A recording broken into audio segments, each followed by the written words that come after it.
You will hear a conversation between Harry and Andrea, two students who have just finished their final exams. First, you have some time to look at questions 1 to 5.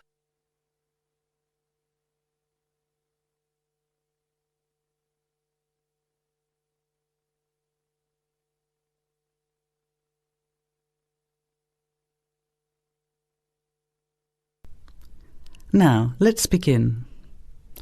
Answer the questions as you listen. You will not hear the recording a second time. Listen carefully to the conversation and answer questions 1 to 5. Hi, Andrea. How are you feeling now that exams are over? It's fantastic to have finished, isn't it? And to sleep in every morning. What about you? Well, I've been catching up on sleep too, but I've got a lot to do before I leave for England. Perhaps you could give me some advice. I've got a lot of things I can't possibly take back with me, but I don't know what to do with them. Well, it depends on what sort of things they are and whether you're thinking of giving them away or selling them. Well, almost everything. Furniture, the fridge and other kitchen stuff that I bought from the previous tenant. But the new people have already got what they need, so they're not interested in buying stuff from me. I can't afford to give it away, but I'm not sure how to sell it all. Oh, and there are some clothes and books as well. Why can't you take them? The books are really heavy. It's so expensive if you exceed the airline baggage allowance. And the clothes just won't all fit in my suitcase. It's amazing how much stuff I've accumulated since I've been here. Anyway, I don't think I'll need as many summer clothes in England as I have here in Australia. I see. Well, there are several alternatives. First of all, you could put up notices around the university about the books. You know, on the notice boards in the Student Union building and in the economics department. Anywhere second and third year students will see them. People are always keen to buy cheap textbooks. OK, what should I say on the notices? Just put the titles, authors and price you want, your name of course, and maybe put your phone number on those little tear-off tags. That's a good idea. And what about the furniture? You could try doing the same thing, but usually students are away all summer, so they don't want to buy furniture now. Another place to try might be a second-hand shop. Someone from the shop will usually come around and give you a free quote, and then you can decide. But you don't usually get much money for that sort of stuff. Before you hear the rest of the conversation, you have some time to look at questions 6 to 10.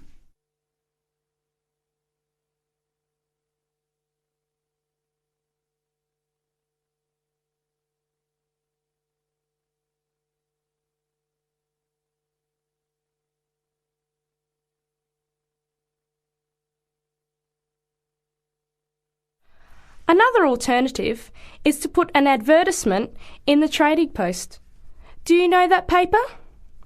It comes out every week advertising things people want to sell. You have to pay to put the advert in and then hope people phone. Give them as much information as possible, and if they're interested, invite them to come and have a look. The hard part is agreeing on a price. No, I haven't seen the Trading Post. But I should have a look at it, and I could advertise the fridge, the microwave and the furniture. But the kitchen stuff isn't really that good. You know, old cutlery, a few pots and pans and some plates and things. What shall I do with them? Well, another option is to donate the kitchen things to a charity shop. You know, like the Salvation Army or St. Vincent de Paul. Why don't you get a second-hand shop to give you a quote first? Yes, I could do that. Find out how much they'll give me and then decide whether to sell them or give them away.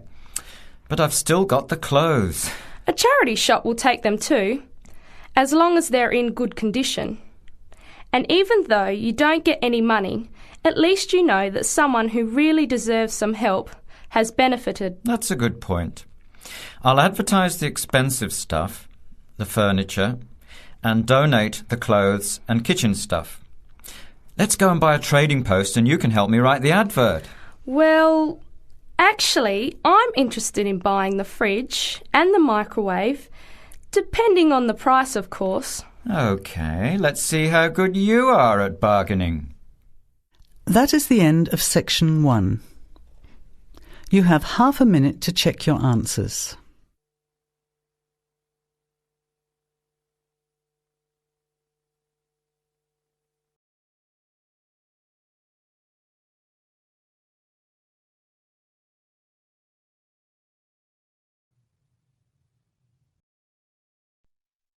Hello, Mrs. Sutton. Come in. How are you settling in next door? Have all your things from Canada arrived yet? I thought I saw a removals van outside your house yesterday afternoon. Yes, they came yesterday. We spent all day yesterday arranging them. It's beginning to feel a bit more like home now. Oh, that's good. Look, come in and sit down. Are you all right? You look a bit worried. Well, I am a bit. I'm sorry to bother you so early, Mrs. Smith, but I wonder if you could help me. Could you tell me how I can get hold of a doctor? Our daughter, Anna, isn't very well this morning, and I may have to call somebody out.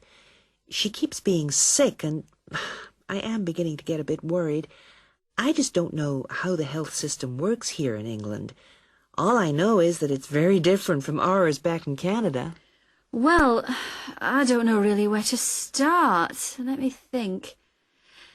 Well, the first thing you have to do is find a family doctor. Mm-hmm. Sometimes we call them general practitioners as well. Right. And register with him or her. If you live here, you've got to be on a doctor's list. If you're not, things can be a bit difficult. Oh. Nobody will come out to you if you're not registered. Anyway, they work in things called practices. Uh-huh. Sort of small groups of family doctors all working together in the same buildings. Now, what you've got to do this morning is register with one of them. Ah.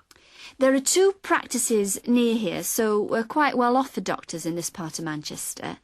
There's the Dean End Health Centre, about 10 minutes walk away. And there's another practice in South Hay. That's about 5 minutes away, going towards the town centre. Uh-huh. We're registered at the Dean End one, but they're both okay. There are about 6 doctors in our practice and 4 in the other, so ours is quite big in comparison, and the building and everything's a bit more modern. South A is a bit old-fashioned, but the doctors are okay. Their only problem is that they don't have a proper appointment system. Sometimes you have to wait for ages there to see someone. Anyway, you go to the receptionist in whichever health centre and ask her to register you with a doctor there. You have to fill in a form, but it doesn't take long. Ours is called Dr. Jones, and we've been going to him for years, ever since we moved here 15 years ago. I wouldn't say he's brilliant, but I suppose he's all right, really. We're used to him now. They say he's very good with elderly people, but he does tend to get a bit impatient with children. Listen, the one who's supposed to be really good with small children is Dr. Shaw. Ah. I've heard lots of people say that. Mm-hmm. She's young and she's got small children of her own, so you could try registering with her. And if her list's full, I heard somebody say the other day that there's a really nice young doctor at South Hay, a Dr. Williams. Mm-hmm. He holds special clinics for people with back trouble, but that's not really your problem, is it?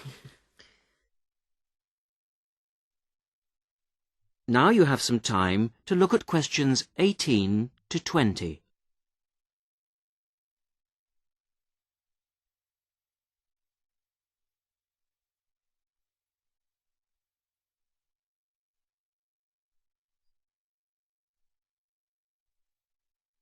Now listen to the rest of the conversation and answer questions 18 to 20. If you want a doctor to visit you at home, you have to ask for a home visit. You're supposed to do that before 10:30 in the morning, but obviously if it's an emergency, you can phone at any time, night or day. It might not be your doctor that comes, though. It's quite often one of the other doctors in the practice.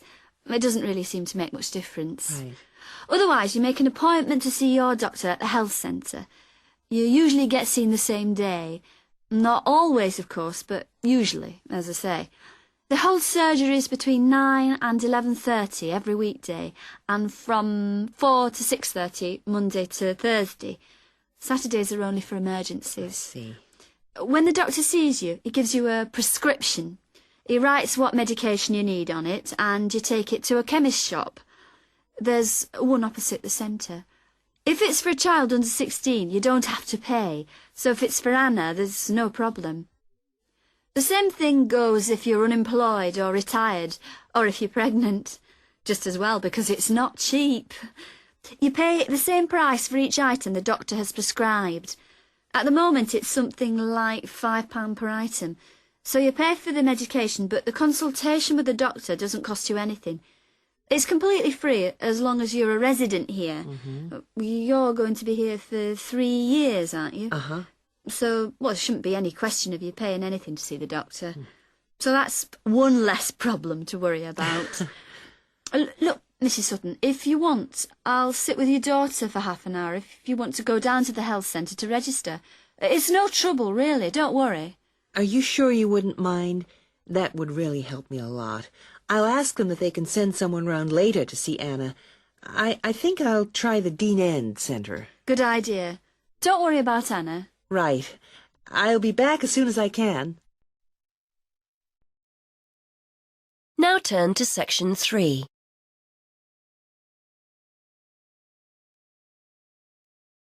Section 3. You will hear a conversation between a university tutor and a student about a jobs fair. First, you have some time to look at questions 21 to 23.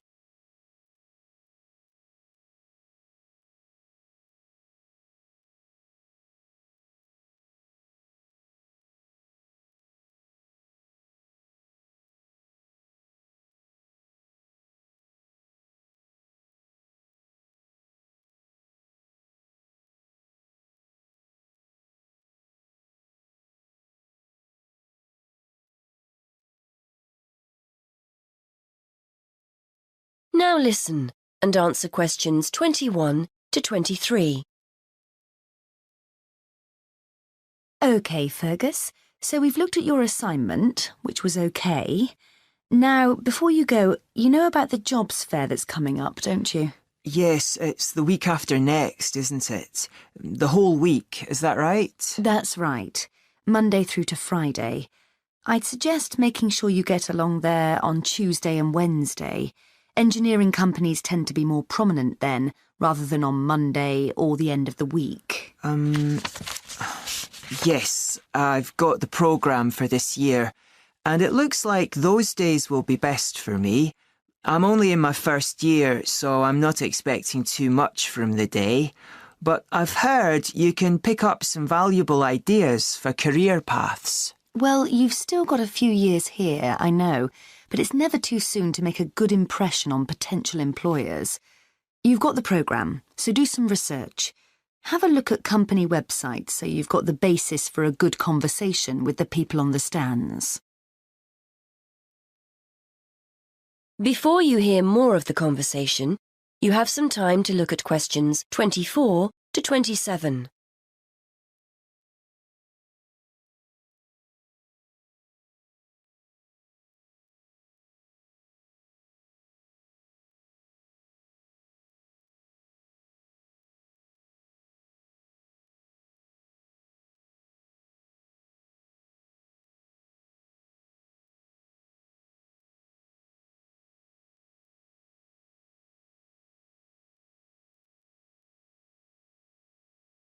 Now listen and answer questions 24 to 27. Yes, I was looking at one the other day. The boss was being interviewed about their staff development programme, and there are one or two other firms I'm also interested in. That's good. You've made a start already. Remember to think about what you're going to ask people before you turn up. Not how much you're likely to earn, of course. You only discuss salaries at job interviews. No, questions about the skills you need for the job, the kind of personal qualities employers are looking for, that kind of thing. Yes, I see what you mean. It's best to go prepared and make the most of the opportunities. And I'm sure you don't need telling that it's a good idea to dress correctly for the event.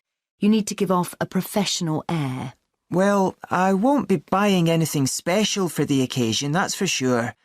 I've got a suit and tie at my parents', but I don't have time to collect it. I'll make an effort, though. A nice pair of trousers and a jacket. Nothing too formal. I'm sure you'll look the part.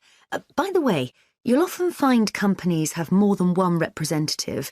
Maybe someone from marketing handing out free gifts, someone who'll explain the interview process, an ex-student who now works for them, that kind of thing. Try and direct your questions towards the best person. Yes, that's a good idea. I'd certainly be keen to talk to any ex-students that are around. Before you hear the rest of the conversation, you have some time to look at questions 28 to 30.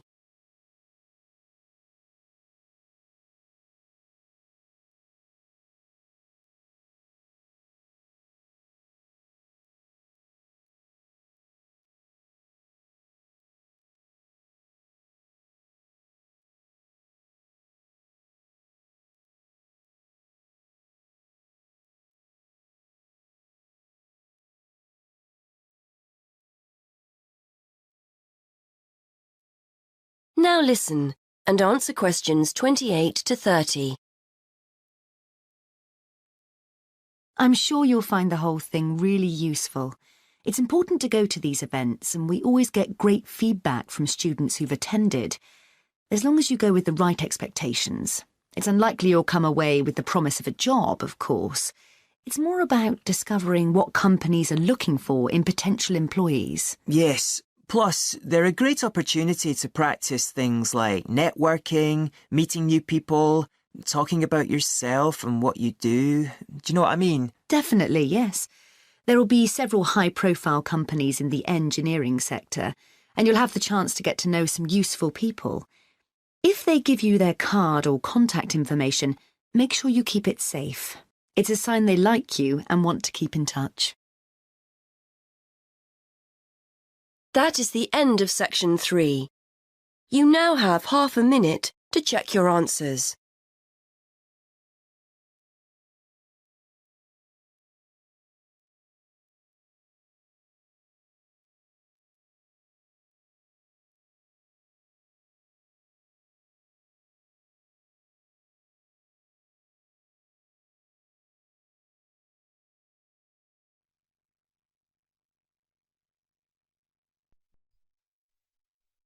Today's Health Council is presented by Paula Clayburgh, who is the Chief Counsellor at Liverpool's famous pain clinic, the Wilton Clinic. Paula. Do you know what Prince Charles, Sevi Ballesteros and Elizabeth Taylor have in common? They all suffer from chronic back pain. In fact, bad backs are one of the most common health problems today, affecting people in all walks of life. The most recent available figures show that about 250,000 people are incapacitated with back pain every day. And many sufferers don't know the cause or the solution to their problem. The majority of our patients at the clinic tend to be women. They are especially vulnerable because of pregnancy, but also because of osteoporosis, which I personally believe to be the major cause of problems for women. I have many women patients who say they have completely given up exercise because the pain makes them so miserable. But of course, that starts up a vicious circle. Bed rest, giving up exercise, and painkillers are traditional responses to back pain. But although there are many excellent drugs on the market, at our clinic we're beginning to realise the unique benefits of relaxation therapy. Other specialists in the field make a strong case for certain types of exercise, but in our experience They are easily mishandled and can lead to more harm than good. Now let's look at some of the reasons why back pain is developing into such a unique menace. In general, the body is pretty good at self-repair. A strain or a blow to a limb, though painful at the time, generally resolves itself. But the body's response to back injury can be very counterproductive. When pain strikes, we attempt to keep the back as immobile as possible, which makes the muscles tense up. Research shows that they often go into spasm, which causes further twisting of the spine. A vicious circle is underway. The second mistake we often make when stricken with extreme back pain is to go to bed and stay there. Although at the clinic we recognise that a short rest in bed can be helpful, up to 2 days, any longer makes our back muscles become weaker and unable to hold up our spine. The pain, therefore, becomes worse. Another problem is being overweight. Anyone a stone or more overweight who already has back pain is not doing himself any favours. Though it won't actually set it off in the first place, the weight will increase the strain and make things worse. The British diet could be partially to blame for the increase in back pain. Over the last 10 years, the average weight of men has risen by 11 pounds and of women by 9 pounds. So much for the causes and aggravations of pain. But what can we do to help? There are many ways in which simple day-to-day care can make all the difference. The first point to watch, of course, is weight. If you are overweight, a diet will make all the difference. Also, studies have shown that just 1 hour sitting in a slouched position can strain ligaments in the back which can take months to heal. At the clinic, we have come to the conclusion that the major cause of the problem is not with the design of chairs, as some have suggested, but in the way we sit in them. It can be useful to get special orthopaedic chairs, but remember, the most important improvement should be in our posture. Another enemy of your back is, of course, your beds. If your bed doesn't give enough support, back muscles and ligaments work all night trying to correct spinal alignment, so you wake up with a tired, aching back. Try out an orthopaedic mattress or a spring-slatted bed. Research shows that both can be beneficial for certain types of back pain. Another hazard for your back are the shock waves which travel up your spine when you walk, known as heel strike. A real find for our patients has been the shock-absorbing shoe insert, a cheap but very effective solution. And you might be better off avoiding shoes with heels higher than 1.5 inches. Though absolutely flat shoes can be a solution for some, others find their posture suffers. Finally, a word about the state-of-the-art relief, the TENS machine. A small battery-powered gadget which delivers subliminal electrical pulses to the skin. Our experience indicates that your money is better spent on the more old-fashioned remedies.